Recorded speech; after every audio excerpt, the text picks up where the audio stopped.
In mature engineering YouTube channel. तर आजच्या व्हिडिओमध्ये आपण फर्स्ट इयर इंजिनिअरिंगचा जो सब्जेक्ट आहे BEE म्हणजेच बेसिक इलेक्ट्रिकल इंजिनिअरिंग.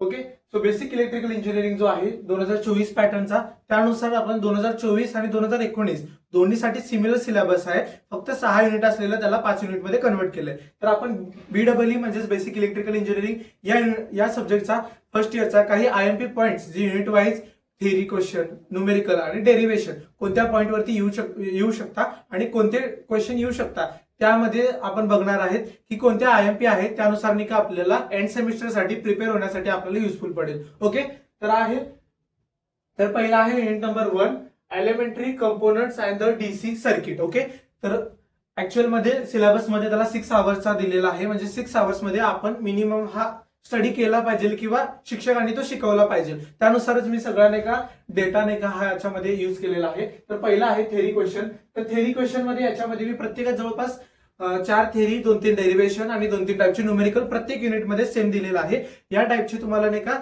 मी जेवढे क्वेश्चन दिलाय या गोष्टी तुम्हाला प्रिपेअर करून जायचं आहे, म्हणजे तुम्हाला 50 ते 60 पैकी 70 पैकी 50 ते 60च्या वरच भेटतील. पण लक्षात ठेवा ह्या सगळ्या टॉपिक तुम्हाला A to Z कव्हर करून जायचे आणि एखाद दुसरे टॉपिक जर का तुम्हाला IMP वाटत असेल, चुकून माझ्याकडे मिस झाले असते तर ते सुद्धा करायचे. पण लक्षात घ्या पहिल्यांदा हे टॉपिक तुम्हाला नाही का प्रिपेअर करून जायचं आहे. ओके, तर यामध्ये सर्वात पहिल्यांदा बघूया आपण थेरी क्वेश्चन. तर त्याच्यामध्ये रेझिस्टन्स म्हणजे काय, EMF म्हणजे काय, करंट म्हणजे काय, पोटेन्शियल डिफरन्स म्हणजे काय, हे नाही का तुम्हाला डिफाईन करायचं आहे. डिफाईन अँड एक्सप्लेन असा नाही का 6 ते 7 मार्काला येऊ शकतो. याच्यामध्ये तुम्हाला 3-4 टॉपिक दिले जातील, जसं रेझिस्टन्स, EMF, करंट, पोटेन्शियल. याच्यामध्ये तुम्हाला त्याची डेफिनेशन, रेझिस्टन्स म्हणजे काय, करंट म्हणजे काय, पोटेन्शियल डिफरन्स म्हणजे काय, डेफिनेशन, त्याचा नाही का एक्झाम्पल, त्याचा युनिट आणि त्याचा फॉर्म्युला, ह्या 4 गोष्टी तुम्हाला मस्ट आहे याच्यामध्ये लिहिण्यासाठी. प्रत्येकाला 2-2 मार्क असतील. 2-2 मार्क असे, युनिटला अर्धा मार्क, डेफिनेशनला अर्धा मार्क, त्यानंतर त्याचा फॉर्म्युलाला अर्धा मार्क, एक्झाम्पलला अर्धा मार्क. ओके, त्यासाठी तुम्हाला या गोष्टी नाही का कंपल्सरी त्याच्यामध्ये लिहायचं आहे. डिफाईन अँड एक्सप्लेन असा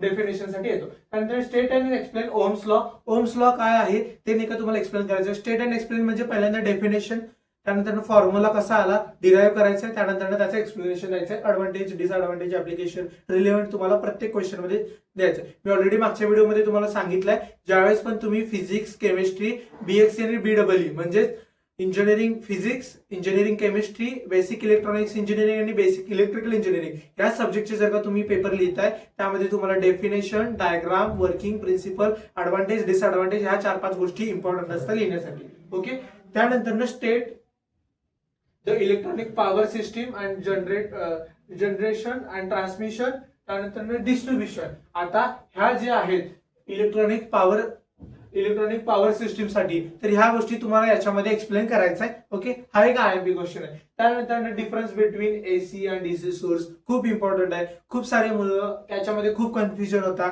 हा इम्पॉर्टंट आहे, ते तुम्हाला प्रिपेअर करून जायचं आहे की AC आणि DC याच्यामध्ये फरक काय आहे आणि त्याचा डिफरन्स तुम्हाला लिहायचा आहे. Again definition, formula, properties, application, advantage, disadvantage, working, ह्या सगळ्या गोष्टी तुम्हाला याच्यामध्ये लिहायच्या आहे. टाइप्स वगैरे. ओके, त्यानंतर एक्सप्लेन द इलेक्ट्रिकल नेटवर्क्स. वेगवेगळ्या टाइपचे इलेक्ट्रिक नेटवर्क्स आहेत ते तुम्हाला एक्सप्लेन करायचे. हा सुद्धा एक IMP क्वेश्चन आहे. याच्यामध्ये डेरिव्हेशन कुठला विचारला जातो, तर resistance for the resistor in the series and parallel. Okay, resistance for the resistor, resistance वेगळा, रेझिस्टर वेगळा. याच्यामध्ये खूप सारे मुलं कन्फ्युज होतात, लक्षात घ्या. रेझिस्टन्स आणि रेझिस्टर वेगवेगळ्या गोष्टी आहेत. ओके, तर ह्यासाठी सिरियल आणि पॅरलल साठी नाही का डेरिव्हेशन आहे, हे तुम्हाला डेरिव्हेशन करायचंय.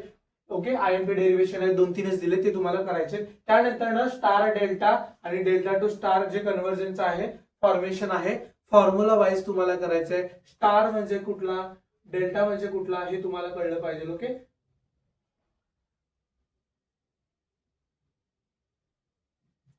तर star to delta. Okay, star to delta आणि डेल्टा टू स्टार हे जे कन्व्हर्जनचा डेरिव्हेशन आहे, तो डेरिव्हेशन फॉर्म्युला वाईज जर का तुम्हाला हा डेरिव्हेशन आला एक्झॅक्टली ह्याच्या अपोजिट आहे, हा आला तर एक्झॅक्टली अपोजिट आहे, हे तुम्हाला नाही का यायला पाहिजे. ओके, ते खूप इम्पॉर्टंट आहे. स्टार डेल्टा हे दोन्ही सुद्धा खूप IMP लक्षात ठेवा. VVP दोन्ही सुद्धा. ओके, ह्या म्हणजे सिरीज पॅरलल आणि ह्या यातले 2 तरी कंपल्सरी तुम्हाला डेरिव्हेशन एंड सेमिस्टर मध्ये पाहायला मिळेल. 1-2 तरी येणारच आहे. ओके, त्यानंतर तुम्हाला नाही का परत बघायचा, हा झाला थेरीचा क्वेश्चन. त्यानंतर डेरिव्हेशन. आता न्यूमेरिकल कशावरती येऊ शकतात. ओके, न्यूमेरिकल काय, find the current. Okay, current म्हणजे I, करंट तुम्हाला फाइंड करायचं for the each branch in the series, parallel, for the DC circuit by using Ohm's law.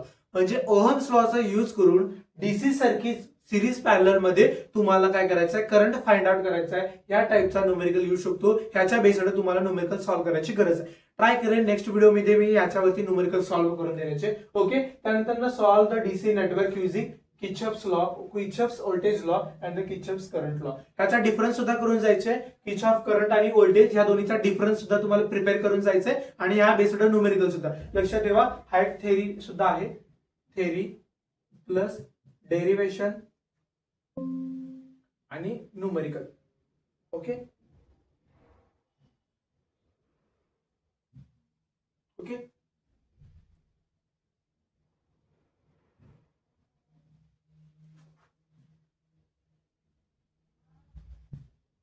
Okay theory. तर याच्यावरती थेरी, न्यूमेरिकल आणि डेरिवेशन ह्या तिन्ही गोष्टी इम्पॉर्टंट आहेत. तर किर्चॉफ्स लॉ साठी किर्चॉफ व्होल्टेज लॉ आणि हे त्याचा डिफरन्स करून जावा, त्याचा डेरिवेशन आणि त्याच्यावरती न्यूमेरिकल ते सुद्धा करून जायचं आहे. त्यानंतर apply superposition theorem very very important आहे.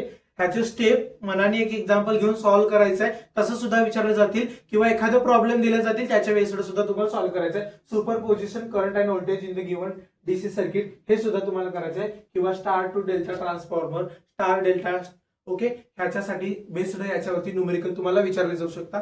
हे काही आयएमपी क्वेश्चन आहेत ज्याच्यामध्ये थेरी, डेरिवेशन आणि न्यूमेरिकल आहे. हे करायचं आहे. ओके, प्रत्येक क्वेश्चन मध्ये तुम्हाला न्यूमेरिकल, थेरी, डेरिवेशन हे तिन्ही टाइप सुद्धा बघायला मिळणार आहे. त्यानंतर युनिट नंबर 2 आहे इलेक्ट्रोमॅग्नेटिझम. हा सुद्धा 6 आवर्सचा नाही का सिलेबस मध्ये इन्क्लूड केलेला आहे. तर याच्यामध्ये तुम्हाला बघा काय करायचं आहे. थेरी क्वेश्चन, डेरिवेशन, न्यूमेरिकल प्रत्येक आहे. बीडब्ल्यू म्हणजे तुम्हाला वाटत असेल टू मच इझी आहे, बट खूप साऱ्या मुलांचे त्याच्यामुळे वायडी बॅकलॉग लागलेले आहेत. त्यासाठी तुम्ही बीडब्ल्यूला तर हलक्यात घेऊ नका. बीडब्ल्यू, M1, M2 आणि मेकॅनिक्स ह्या 4 गोष्टी खूप इम्पॉर्टंट आहेत. 4 सब्जेक्ट जी तुम्हाला एक्झाम मध्ये त्रास देऊ शकता. ओके, याच्यामध्ये परत जिथे जसं करंट रजिस्टर वगैरे होतं डिफाईन, तसं इथं मॅग्नेटिक फ्लक्स, फ्लक्स डेन्सिटी, त्यानंतर फील्ड स्ट्रेंथ, MMF, त्यानंतर रेझोनन्स म्हणजे काय, ओके, रिलक्टन्स म्हणजे काय, ह्या नाही का याच्या डेफिनेशन, फॉर्म्युला, एक्झाम्पल आणि ऍप्लिकेशन, युनिट ह्या 4 गोष्टी याच्यामध्ये लिहायचे तुम्हाला. ओके, हे EMF वगैरे, magnetic density, magnetic flux, flux density वगैरे, फील्ड स्ट्रेंथ हे तुम्हाला डिफाईन करायचं. इलेक्ट्रॉनिक्स आणि मॅग्नेटिक सर्किट मध्ये काय आहे कंपॅरिझन खूप इम्पॉर्टंट आहे. हे जेवढे पण थेरी क्वेश्चन दिले मी 5-6 मार्काला तुम्हाला येण्यासाठी इम्पॉर्टंट आहे. ओके, ह्याच्यामध्ये इलेक्ट्रॉनिक सर्किट आणि मॅग्नेटिक सर्किट मध्ये खूप म्हणजे ह्याच्यात हे असतं, ह्याच्यात हे असतं. एक्झॅक्टली डिफरन्शिएशन मध्ये तुम्हाला लक्षात ठेवायचं आहे. कम्पेअर म्हटलं तर तुम्हाला पॅराग्राफ वाईज लिहायचं आहे. डिफरन्शिएट म्हणजे डिफरन्शिएट करायचं. ओके, त्यानंतर फॅरेडेज लॉ काय आहे इलेक्ट्रोमॅग्नेटिक इंडक्शन साठी ते तुम्हाला एक्सप्लेन करायचं आहे. डेरिवेशन आणि हे. त्यानंतर सेल्फ इंडक्टन्स, म्युच्युअल इंडक्टन्स आणि कोइफिशियंट ऑफ द कपलिंग हा सुद्धा याच्यावरती सुद्धा थेरी क्वेश्चन किंवा एक्सप्लेन सेल्फ इंडक्शन किंवा त्याच्यावरती न्यूमेरिकल सुद्धा विचारलं जातं. इम्पॉर्टंट आहे. त्यानंतर लास्ट आहे energy store in the magnetic field, explain the conceptual. Okay, explain the conceptual म्हणजे काय, तुम्हाला नाही का त्याची प्रॉपर डायग्राम करून ते तुम्हाला कसं स्टोअर करता येतं. कन्सेप्च्युअल मला तुम्हाला सांगायचं आहे. इन द केस ह्याच्यामध्ये तुम्हाला जर का नाही आलं, तुम्हाला तुमच्या ओन लँग्वेज मध्ये लिहायचं आहे. बट जी गोष्ट ऍक्च्युअल मध्ये होते तीच लिहायचं आहे. का तर लक्षात घ्या, ह्या पूर्ण सिलेबस मध्ये फॅरेडाज लॉ असतील, वेगवेगळे सेल्फ म्युच्युअल इंडक्शन असेल, असे जे पण लॉ असतील ते एखाद्या सायंटिस्टने प्रूव्ह केलेलं असतं. त्याच्यामध्ये तुम्ही 19-20 किंवा वर खाली करू शकत नाही. त्याची जी स्टेटमेंट आहे ते तुम्हाला लिहिणं अपेक्षित आहे, एवढं लक्षात ठेवा. ओके, त्यानंतर डेरिवेशन हे झाले थेरी क्वेश्चन. डेरिवेशन मध्ये EMF induced in the coil due to the change in magnetic flux खूप व्हेरी IMP आहे. ओके, त्यानंतर explain the energy store in the stored in the inductor हा सुद्धा खूप इम्पॉर्टंट डेरिवेशन आहे फॉर द युनिट नंबर 2 साठी. खूप important आहे डेरिवेशन, न्यूमेरिकल थेरी. मी जेवढे दिले तेवढे तुम्हाला करून जायचे, लक्षात ठेवा. त्यानंतर explain the relationship the flux, MMF आणि reluctance for the magnetic circuit साठी. ह्यांचं एकमेकांशी रिलेशन काय आहे ते तुम्हाला डेरिवेशन थ्रू नाही का प्रूव्ह करून दाखवायचं आहे. खूप इम्पॉर्टंट आहे तिन्ही सुद्धा डेरिवेशन. मागच्या युनिटमध्ये 2 डेरिवेशन होते आणि हे 2 टोटल 5 आहे 2 युनिटमध्ये. तुम्हाला ते करून जायचे. प्रॉब्लेम कशावरती मी तुम्हाला ऑलरेडी सेल्फ आणि म्युच्युअल सांगताना सांगितलं, याच्यावरती प्रॉब्लेम 100% असतोच. ओके, त्यानंतर EMF for the coil, flux change तुम्हाला तिथं फाइंड आउट करायचं आहे. त्यानंतर सिरीज मॅग्नेटिक सर्किट वरती प्रॉब्लेम असतो, त्याच्यामध्ये EMF आणि रिलक्टन्स तुम्हाला फाइंड आउट करायचा आहे. ह्यामध्ये जर का लक्षात घ्या, तुम्ही ह्या 3 डेरिवेशन जर का केलात त्या 3 डेरिव्हेशन त्याच 3 न्यूमेरिकल आहे. डेरिव्हेशन आलं, डेरिव्हेशन मधनं फॉर्म्युला आला, फॉर्म्युला आला तर न्यूमेरिकल आला. इनडायरेक्टली डेरिव्हेशन करणंच आहे. डेरिव्हेशन आला तर फॉर्म्युला येईल. इन केस न्यूमेरिकल नाही आला तरी तुम्हाला गिव्हन लिहून यायचं आहे. ओके, गिव्हन गोष्टीने का तुम्हाला लिहून यायचं आहे. त्यानंतर फॉर्म्युला लिहून यायचा आहे रिलेटेड टू, डायग्राम काढून यायचे आहे. तुम्हाला 2-3 मार्क तर एक्झामिनर देऊन देईल. ओके, बट तुम्हाला लक्षात घ्या की तुम्हाला याच्यामध्ये लिहिणं अपेक्षित आहे. त्यानंतर युनिट नंबर 3 आहे डीसी फंडामेंटल्स. हा सुद्धा 6 आवर्सचाच आहे जो सिलेबस मध्ये इन्क्लूड केलेला आहे युनिट नंबर 3. तर याच्यामध्ये थेरी, डेरिव्हेशन, न्यूमेरिकल प्रत्येक युनिट मध्ये आहे. तर थेरी क्वेश्चन आपण बघूया. सिंगल फेज जे सायनोसिडल व्होल्टेज आहे त्याच्यासाठी सिंगल फेज साठी नाही का तुम्हाला एक्सप्लेन करा, थेरी क्वेश्चन येऊ शकतो. त्यानंतर परत डिफाईन, त्याच्यामध्ये डेफिनेशन, फॉर्म्युला, युनिट आणि ऍप्लिकेशन लिहिणं अपेक्षित आहे. Cycle, period, frequency, then instantaneous, peak, average and RMS म्हणजे काय, त्याची डेफिनेशन, फॉर्म्युला आणि एक्झाम्पल, ऍप्लिकेशन, युनिट ह्या गोष्टी लिहिणं अपेक्षित आहे. प्रत्येक युनिटमध्ये असा क्वेश्चन एक ना एक असणार आहे. त्याच्यामध्ये डेफिनेशन लिहून तुम्हाला स्मॉल गोष्टी किंवा छोट्या गोष्टी त्याच्यामध्ये तुम्हाला एक्सप्लेन करायच्या. ओके, त्यानंतर सेकंड क्वेश्चन आहे पीक फॅक्टर आणि फॉर्म फॅक्टर. पीक फॅक्टर आणि फॉर्म फॅक्टर मध्ये काय आहे ते तुम्हाला त्याचा डिफरन्शिएट किंवा ते नाही का तुम्हाला लिहायचं आहे. त्या गोष्टी तुम्हाला त्याच्यामध्ये एक्सप्लेन करायच्या. ओके, ह्यामध्ये फेज म्हणजे काय, फेज डिफरन्स म्हणजे काय, लॅगिंग काय आहे, लीडिंग काय आहे, फॉर द एसी क्वांटिटी साठी ते तुम्हाला एक्सप्लेन करायचं आहे. ओके, यामध्ये याच्यामध्ये explain the phase, phase difference, lagging and the leading for the AC quantities मध्ये ह्या गोष्टी तुम्हाला याच्यामध्ये एक्सप्लेन करायच्या आहे, जे exam point of view important आहे. ओके, त्यानंतर नेक्स्ट आहे जो एसी क्वांटिटीज आहे त्याच्यामध्ये रेग्युलेटर आणि पोलार आहे. ह्या दोन्हीसाठी नाही का तुम्हाला डिफरन्स प्रिपेअर करायचा आहे, त्याच्यावरती एक्सप्लेनेशन करायचं आहे. त्यानंतर डेरिव्हेशन आहे for the RMS value, average value for the sinusoidal. तर हा डेरिव्हेशन 100% येतो आणि खूप आयएमपी आहे, बीव्हीपी आहे डेरिव्हेशन. ह्या दोन्ही पण डेरिव्हेशन करायचे आहे. त्यानंतर पीक फॅक्टर, फॉर्म फॅक्टर काय, हे दोन्ही डेरिव्हेशन आहे. आता आरएमएस व्हॅल्यू आणि average value for the sinusoidal AC circuit साठी असलाच अजून एक सिमिलर डेरिव्हेशन आहे. सो तो सुद्धा तुम्हाला प्रिपेअर करून जायचा आहे. त्यानंतर पीक फॅक्टर आणि फॉर्म फॅक्टर काय फॉर द सायनोसॉइडल वेवफॉर्म साठी ते तुम्हाला नाही का डेरिव्हेशन प्रूव्ह करायचं. ओके, त्यानंतर न्यूमेरिकल मी अगेन तुम्हाला सांगितलंय जो थेरीमध्ये आहे, जो डेरिव्हेशन मध्ये तोच न्यूमेरिकल. आता पीक, ऍव्हरेज, आरएमएस वगैरे तर तुम्हाला त्याचा डेफिनेशन आणि फॉर्म्युला आला तो थेरीला पण युज होतो आणि तो न्यूमेरिकल साठी युज होतो. त्यानंतर for the AC circuit consisting the pure resistance, pure inductance आणि प्युअर कॅपॅसिटर त्याच्यासाठी नाही का सुद्धा न्यूमेरिकल येतं. ह्यामध्ये नाही का तुम्हाला ह्या फाइंड आउट करायचा असतात, तो सुद्धा इम्पॉर्टंट आहे. त्यानंतर एसी साठी voltage and the current for the phasor reactors and the polar form, जो मी काय तुम्हाला इथं पोलार फॉर्मचा एक थेरी क्वेश्चन सांगितला होता. ओके, हा पोलार फॉर्म साठी एक थेरी क्वेश्चन होता आपला, हा इथं आहे. ओके, तर त्यावरती थेरी सुद्धा आहे आणि त्याचवरती न्यूमेरिकल सुद्धा आहे. सो त्यासाठी तो इम्पॉर्टंट टॉपिक आहे, तो तुम्हाला करायचाच आहे. ओके, हा झाला युनिट नंबर 3. त्यानंतर युनिट नंबर 4 एसी सर्किट. हा सुद्धा 6 मार्काला एंड सेमिस्टर साठी खूप इम्पॉर्टंट आणि आयएमपी आहे. याच्यामध्ये तुम्ही बघू शकता काही आयएमपी क्वेश्चन आहे, एक्सप्लेन सिरीज, आरएल, आरसी आणि आरएलसी. तर हा आहे ह्याचा सर्किट डायग्राम काढून तुम्हाला एक्सप्लेन करायचा आहे आणि याच्यावरती डेरिव्हेशन साठी आहे. म्हणजे by one get one free offer आहे फॉर द बीडब्ल्यू साठी.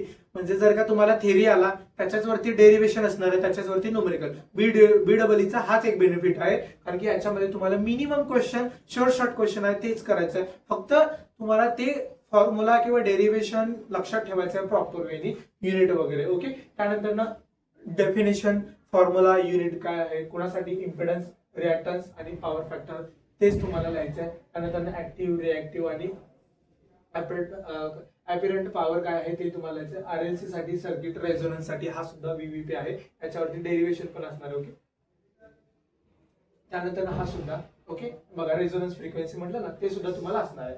त्यानंतर आहे 3 फेज एसी सिमेट्रिकल साठी फेज सिक्वेन्स, बॅलन्स सिक्वेन्स आणि अनबॅलन्स सिक्वेन्स. ह्याच्यामध्ये तुम्हाला काय करायचं आहे, डिफाईन करायचं आहे, डायग्राम करायचं आहे, बॅलन्स्ड काय, अनबॅलन्स्ड काय ते तुम्हाला एक्सप्लेन करायचं आहे. थेरॉटिकल क्वेश्चन असणार आहे तो. ओके, त्यानंतर स्टेट, व्होल्टेज, व्होल्टेज म्हणजे काय आहे, करंट म्हणजे काय आहे, पॉवर काय आहे, त्याचं रिलेशन काय फॉर द 3 फेज डेल्टा आणि ह्याच्यासाठी, ते सुद्धा इम्पॉर्टंट थेरी क्वेश्चन आहे, ते सुद्धा तुम्हाला प्रिपेअर करून जायचं आहे. एक्झाम पॉईंट ऑफ व्ह्यू तो सुद्धा इम्पॉर्टंट आहे. ओके, हे झाले थेरोटिकल क्वेश्चन. मी प्रत्येकामध्ये 5 ते 6 थेरोटिकल दिले आणि प्रत्येकामध्ये 2 ते 3च डेरिव्हेशन दिले. आरसी, आरएलसी आणि आरएल याच्यासाठी डेरिव्हेशन, त्यानंतर expression for the resonance frequency for the RLC circuit साठी, आरएलसी सुद्धा जो रेझोनन्स फ्रिक्वेन्सी आहे तो, त्यानंतर व्होल्टेज आणि करंटचं रिलेशनशिप स्टार आणि डेल्टा मध्ये, म्हणजे आय आणि व्ही याचा रिलेशन आहे स्टार आणि डेल्टा साठी. ओके, स्टार आणि डेल्टा साठी ते तुम्हाला प्रूव्ह करायचं डेरिव्हेशन, तो सुद्धा एक आयएमपी क्वेश्चन आहे. ओके, त्यानंतर रेझोनन्सचा जो तुम्हाला सांगितलाय तो सुद्धा आयएमपी आहे. त्यानंतर न्यूमेरिकल कशावरती, जे आरसी आरएलसी आहे. बघा आता बघा त्याच्यामध्ये इथं बघू शकता थेरॉटिकल क्वेश्चन आहे. ओके, समजा एक लिहिलं थेरॉटिकल क्वेश्चन, त्याच्यावरतीच डेरिव्हेशन आहे, त्याच्यावरतीच न्यूमेरिकल आहे. म्हणजे एक केलं तर 3 ठिकाणी ऑफर आहे. तो एक टॉपिक केला तुम्हाला तिन्हीपैकी कुठला जरी आला त्याच्या रिलेटेड सॉल्व्ह करता आलं पाहिजे. ओके, त्यानंतर सिंगल फेज एसी साठी रिएक्टिव्ह रिव्हर्टिव्ह, आता इथं बघू शकता रिएक्टिव्ह ऍक्टिव्ह वगैरे आहे 2 मार्काला, म्हणजे 2 आपण पॉईंट करू, तोच इथं न्यूमेरिकल सुद्धा आहे. ओके, तोच तुम्हाला इथं विचारलेला आहे. परत 3 फेज साठी बॅलन्स्ड अनबॅलन्स्ड वगैरे इथं सुद्धा आहे तोच, आणि इथं डेरिव्हेशन त्याच्यामध्ये सुद्धा तुम्हाला तेच बघायला मिळतं स्टार डेल्टा साठी. ओके, आणि हा सुद्धा, म्हणजे ज्या गोष्टी तुम्ही थेअरीमध्ये करताय तोच डेरिव्हेशन मध्ये आणि तेच नाही का न्यूमेरिकल मध्ये आहे, तर त्या गोष्टी तुम्हाला प्रिपेअर करायचा आहे. हा झाला युनिट नंबर 4 प्रॉपर, खूप इझी आहे मला असं वाटतं हा युनिट पर्टिक्युलरली. त्यानंतर unit number 5 introduction of the electronic machines, याच्यामध्ये आहे 6 आवर्सचा नाही का सिलेबस मध्ये हा इन्क्लूड केलेला आहे. तर याच्यामध्ये काही थेअरी डेरिव्हेशन न्यूमेरिकल सुद्धा आहे. मी तुम्हाला सांगतो, explain the construction and working of the single phase transformer. Okay, जे इलेक्ट्रिकल इंजिनिअरिंग किंवा ईएनटीसी रिलेटेड आहे त्याने लक्षात घ्या, बीडब्ल्यू बीएक्सी या जे 2 सब्जेक्ट आहे त्याला तुम्ही जीव लावून मन लावून त्याचे स्टडी करायचं आहे. का तर तुम्ही जर का वरवरनं फक्त रटून प्रिपेअर करून किंवा रट्टा मारून किंवा फक्त प्रॅक्टिस करून गेला तर नाही, लॉजिकली ती गोष्ट का आणि कशी होते हे करून जायचं आहे. का तर पुढं 3 वर्ष तुम्हाला त्याच फील्डमध्ये त्याच ब्रांचमध्ये काढायचं आहे. जर का फर्स्ट इयरचे फंडामेंटल्स क्लिअर नसतील तर तुम्हाला ओव्हरऑल तुमच्या इंजिनिअरिंग मध्ये पूर्ण डिफिकल्ट जातील, परत बॅक लागत जाणार, त्याचं फ्रस्ट्रेशन त्याचं टेन्शन परत वाढत जाणार. ओके, त्यासाठी जे इलेक्ट्रिकल आणि इलेक्ट्रॉनिक्स किंवा ईएनटीसी रिलेटेड रिलेव्हंट ब्रांच आहेत त्यांनी बीडब्ल्यू बीएससी प्रॉपर करून जायचं. Okay, phase single phase transformer म्हणजे काय ते तुम्हाला प्रिपेअर करून जायचंय. त्यानंतर EMF equation, transformation ratio, type of transformation, हा सुद्धा एक थेरोटिकल आयएमपी क्वेश्चन आहे. त्यानंतर लॉसेस काय, एफिशियन्सी आणि रेग्युलेशन फॉर द ट्रान्सफॉर्मर साठी एक्सप्लेन थेरोटिकल क्वेश्चन आहे. 5-6 क्वेश्चन दिले मी तुम्हाला. डीसी मोटर आणि त्याचे नाही का voltage equation for the DC motor साठी करायचं आहे, त्याची कॅरेक्टरिस्टिक्स. 3 फेज इंडक्शन मोटर साठी ऑपरेशन आणि rotating machining field for the theory question आहे, हा तुम्हाला प्रिपेअर करून जाते. त्यानंतर single phase induction for the motor types and their application, हा सुद्धा एक आयएमपी क्वेश्चन आहे. प्रत्येक युनिटमध्ये 5 ते 6 थेरोटिकल क्वेश्चन आहे, ते तुम्हाला प्रिपेअर आणि इझिली करून जायचे. ओके, त्यानंतर आहे derivation, EMF equation for the single phase, व्हीव्हीपी very IMP आहे, खूप वेळा विचारलं. Voltage equation for the DC motor, again हा व्हीव्हीपी आहे. Efficiency on the transformer under the load. Okay, जे पण खूप वेळा रिपीटेडली आहे, 1 किंवा 2 तर 100% डेरिव्हेशन यापैकी येणारच आहे तुम्हाला. ओके, त्यानंतर न्यूमेरिकल कशा आहे, calculate the second voltage and current voltage transformer for the primary voltage, turn the ratio and the load, म्हणजे प्रायमरी व्होल्टेज रिलेटेड जे पण आहे ट्रान्सफॉर्मर रिलेटेड ते येणार आहे. डीसी मोटर स्पीड, टॉर्क आणि बॅक ईएमएफ हा फाइंड आउट करायचा न्यूमेरिकल किंवा बेस्ड ऑन दॅट न्यूमेरिकल. त्यानंतर loading condition for the transformer efficiency, हा सुद्धा इम्पॉर्टंट आहे, तर हा सुद्धा युनिट तुम्हाला करून जायचा आहे, हा सुद्धा आयएमपी आहे. ओके, तर हा झाला युनिट नंबर 5. ओके, त्यानंतर आपण एकदा क्विक रिव्हिजन करूया की आपण काय फर्स्ट इयरचा BW that is basic electronics engineering किंवा इलेक्ट्रिकल इंजिनिअरिंग आपण म्हणतो, electrical engineering that is BW, काही जण त्याला BEEE सुद्धा म्हणतात, जी मुंबई युनिव्हर्सिटी वगैरे आहे. ओके, तर त्यासाठी पहिला आहे युनिट नंबर 1. युनिट नंबर 1 मध्ये हे काही आयएमपी थेरी डेरिव्हेशन न्यूमेरिकल आहे. लक्षात घ्या, तुम्ही जर का थेरी केला इनडायरेक्टली तुमचं डेरिव्हेशन होणार आहे, इनडायरेक्टली न्यूमेरिकल होणार आहे, म्हणजे इनडायरेक्टली तुमचं पूर्ण युनिट कव्हर होणार आहे. ओके, त्यासाठी तुम्हाला प्रॉपर प्रिपेअर करून जायचं आहे. ओके, त्यासाठी तुम्हाला प्रत्येक युनिट जो पण मी IMP question theory derivation numerical दिलंय ते तुम्हाला प्रिपेअर करून जायचं आहे. हा झाला युनिट नंबर 1. त्यानंतर युनिट नंबर 2, त्यातले काही आयएमपी पॉइंट्स आहेत, लॉज आहेत, डेफिनेशन आहेत, ते तुम्हाला करून जायचं आहे. त्यानंतर युनिट नंबर 3 हा सुद्धा करून जायचा आहे. ओके, त्यानंतर आहे युनिट नंबर 4 युनिट नंबर 5. आता सिक्वेन्स ऑफ द स्टडी म्हणजे आता आपण समजा बीडब्ल्यूचा काहीच अभ्यास केलेला आहे, झिरो नॉलेज आहे आपल्याला बीडब्ल्यूचं, बट आता जर का आपण आजपासून त्याच्या स्टडी करायचं चालू केलंय, डिसाईड केलंय की we are deciding to study the BW now onwards. Okay, so trying to do the first unit I sequence. First prefer the unit number. Okay, this is unit number 1 and do first study of the unit number 1. Okay, after that unit number 2, unit number 3 मतलब 4 है, but तुम्हाला त्याच्यामध्ये काय करायचं आहे, unit number जो मी sequence सांगतोय तोच करायचा आहे आणि हा युनिट 4th नंबरला करायचा आहे आणि जो तुमचा 3rd युनिट आहे हा आहे तो तुम्हाला 30 नंबरला करायचा. ओके, हा तुमचा सिक्वेन्स आहे, तर तुम्हाला ह्या सिक्वेन्सने वेगळं करायचं. ओके, तर हा झाला बीडब्ल्यू साठी. ऑलरेडी आपल्या युट्यूब चॅनलवरती केमिस्ट्री आणि बीएससी वरती सुद्धा नाही का अपलोड केलेला आहे. First year, second year, third इयरचे खूप सारे असे इंजिनिअरिंगचे content question wise, unit wise, IMP question, subject wise आहे.